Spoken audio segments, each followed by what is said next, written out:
কি অবস্থা দেখুন বন্ধুরা, মানুষ চাপ খেতে খেতে রোগা হয়ে যায়, ছোট হয়ে যায়।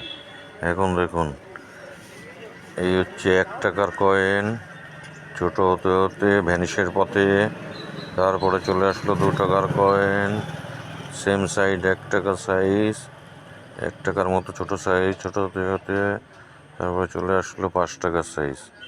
5 টাকার সাইজ এসে গেছে, বিলুপ্ত প্রায় টাকাগুলো। অ্যানাকোন্ডা ডাইনোসরের মতো এরাও দিন দিন কয়েন বিলুপ্ত হয়ে যাবে, বেশি দিন সময় লাগবে না। 5 টাকার সাইজটা বড় করেছে, মানে এটারও শেষ পর্যায়ে। 5 টাকায় আজকালকার দিনে আর কিচ্ছু হবে না। দেখুন, 1 টাকার সাইজ, এই 1 টাকা। এবার দেখতে থাকুন, 1 টাকা রাখলাম, এই যে এই হলো 2 টাকা আর 1 টাকা, 3 টাকা। এবার দেখুন, এই যে 5 টাকাটা